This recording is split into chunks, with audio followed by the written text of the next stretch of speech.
নমস্কাৰ সকলো অসমবাসীকে মই বাণী গগৈ স্বাগতম জনাইছোঁ আজিৰ পুনৰ এটি নতুন ভিডিঅ' লৈ আশা কৰোঁ সকলো ভালে কুশলে আছে আৰু আজি মই আপোনালোকৰ মাজলৈ লৈ আহিছোঁ ক্লাছ 2 এটি খুব সুন্দৰ কবিতা আৰু এই কবিতাটোৰ নাম হৈছে ঋতু আহে ঋতু যায়। এই কবিতাটোৰ জৰিয়তে আমি অসমীয়া মাহবোৰৰ কথা জনাৰ লগতে আৰু কোন কোন মাহত কি কি ঋতু পৰে সেই বিষয়েও বৰ সুন্দৰকৈ জানিম। আশা কৰোঁ আপোনালোকে কবিতাটো শুনি বহুত ভাল পাব। আহকচোন ভিডিঅ'টোৰ মাজলৈ আগবাঢ়ো।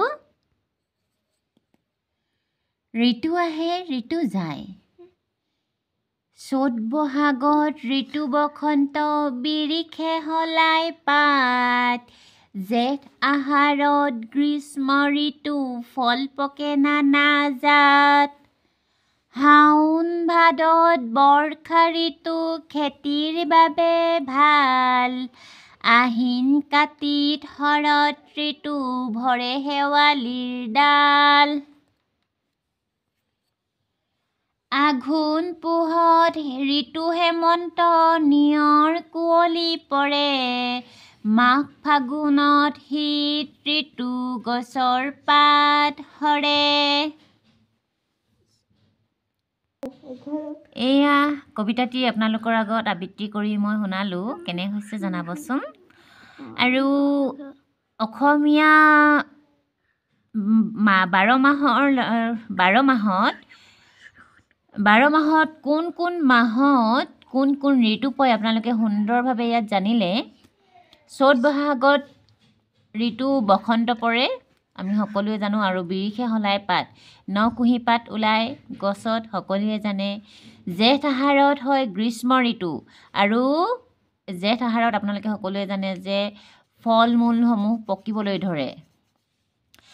শাওণ ভাদত খেতিৰ বাবে ভাল, জানে আপোনালোকে বৰ্ষা ঋতু হয়, বৰষুণ হয়, খুব মতে বৰষুণ দিয়ে আৰু এই সময়তে ৰোৱাৰ ভৰপক হয়। আহিন কাতিত শৰৎ ঋতু হয়, শাৰদীয় দুৰ্গোৎসৱৰ কথা আপোনালোকে সকলোৱে জানে, আৰু সেয়া এই সময়ত ভৰে শেৱালিৰ ডাল বুলি কৈছে, শেৱালি ফুলসমূহ ফুলে।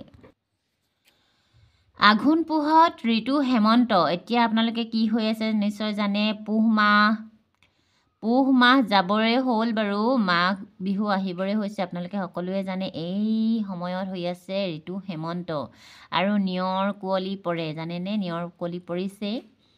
আৰু আহি আছে মাঘ ফাগুনত শীত ঋতু হয় আৰু গছৰ পাতসমূহ সৰে, ধুমুহা আহে আপোনালোকে সকলোৱে জানে।